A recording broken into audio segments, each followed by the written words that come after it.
जी हां, दिल्ली पुलिस ने दावा किया है कि जामिया के इलाके में कोई फायरिंग नहीं की गई है। दिल्ली मीडिया से खिताब करते हुए दिल्ली पुलिस के पीआरओ एसएस रंधावा ने कहा कि तलबा ने 4 बसों को आग लगाई। उन्होंने कहा कि जामिया तशद्दुद की जांच क्राइम ब्रांच से कराई जाएगी।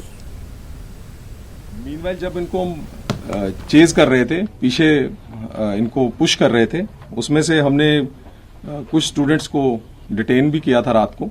बाद में इनको वेरिफिकेशन के बाद छोड़ दिया गया था।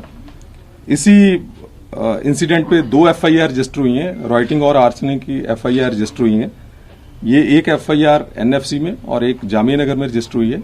इसकी जो इन्वेस्टिगेशन है वो क्राइम ब्रांच करेगा और हर एक जो पहलू है उसकी जांच की जाएगी।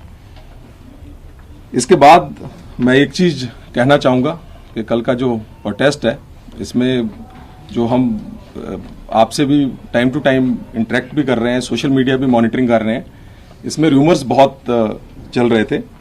मैं आपके माध्यम से तमाम दिल्ली वासियों को यही कहना चाहूंगा कि आप किसी भी रूमर पे न जाएं। बच्चों को मैं स्पेशली कहना चाहूंगा कि बच्चे चिंता मत करें, घबराएं ना और ना ही किसी बहकावे में आए। मैं फिर स्टूडेंट्स को भी अपील करना चाहूंगा कि बच्चे चिंता मत करें, घबराएं ना और किसी भी बहकावे में मत आए।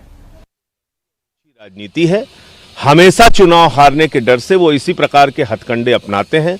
आपको याद होगा 2015 में भी त्रिलोकपुरी और बवाना के अंदर उन्होंने ऐसे ही माहौल खराब करने की कोशिश की थी। वही काम वो दिल्ली में करने जा रहे हैं। पार्टी मनीष जी वाले ट्वीट पे क्या कहेगी? जो मनीष जी ने ट्वीट, जांच होनी चाहिए, जांच की बात हम लोगों ने कही है, उसकी जांच होनी चाहिए। कैसे बसें जली, कौन लोग उसके लिए दोषी हैं? जो भाजपा ने आरोप लगा रही है उसको लेकर क्या किस तरीके का रुख अपनाएंगे आप? भाजपा हमेशा चुनाव हारने के डर से इसी प्रकार की गंदी राजनीति करती है, ऐसा ही हथकंडा अपनाती है जो वह यहाँ पे कर रही है।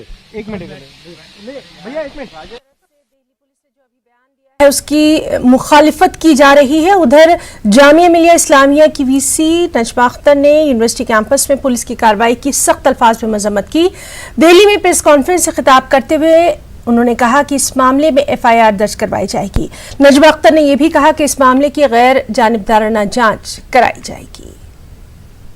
लाठी मारी है और चीजें तोड़ी हैं, डराने के लिए भी तोड़ा होगा, बट हर चीज टूट चुकी है वहां की। और जिस तरह से वो बच्चों के बर्बरता के साथ उनको डराया गया है, वो चीज एक्सेप्टेबल नहीं है। जामिया को अपने कैंपस में बिना इजाजत के पुलिस का एंट्री बर्दाश्त नहीं है। मैं आप लोग से जो चाहती हूँ, हमने अपनी ईसी की मीटिंग बुलाई है। हमारे जो इधर खड़े हुए हैं लोग, बैठने की जगह नहीं है, वो सब हमारी एग्जीक्यूटिव काउंसिल के मेंबर्स हैं, जो डिसीजन मेकिंग बॉडी है। उसने जो सारी बातें सुनने के बाद कुछ कंक्लूजन निकाला है कि एक तो हमारी यूनिवर्सिटी का डैमेज बहुत हुआ है, बहुत चीजें टूटी हैं। ठीक है, हमारी यूनिवर्सिटी में अनफॉर्चुनेटली बीच में से सड़क जाती है और रास्ता है इधर उधर यूनिवर्सिटी है, बट इसका मतलब ये नहीं कि हमारे यहाँ के अंदर आके और चीजें तोड़ी जाएं और बिल्डिंग्स के अंदर भी तोड़ी जाएं। ये सब नहीं एक्सेप्टेबल है और बहुत लॉस हुआ है। तो ये इस लॉस की भरपाई कैसे होगी? और दूसरे जो हमारा इमोशनल लॉस हुआ है, जो हमारे कॉन्फिडेंस लॉस हुआ है और जो हमारे बच्चों का क्या साइकी के ऊपर असर पड़ा है, उसका क्या होगा? उसके लिए कौन जिम्मेदार होगा? र्यूमर्स जो चल रही हैं, मैं कुछ जैसी कुछ होता है तो फौरन र्यूमर्स चल पड़ती हैं। तो र्यूमर्स को हम पूरी यूनिवर्सिटी कंडेम करती है कि जो चीज नहीं हुई है, हमारे पास फैक्ट्स हैं, हम सारे फैक्ट्स अपने सीनियर्स के पास प्रेजेंट करेंगे और देंगे। उनको पहले भी दे चुके थे। हमारे यहाँ जो पहली बार हुआ फ्राइडे को, उसका पूरा फैक्ट्स पहुंच चुके हैं, हमारे मंत्री जी तक गए हुए हैं।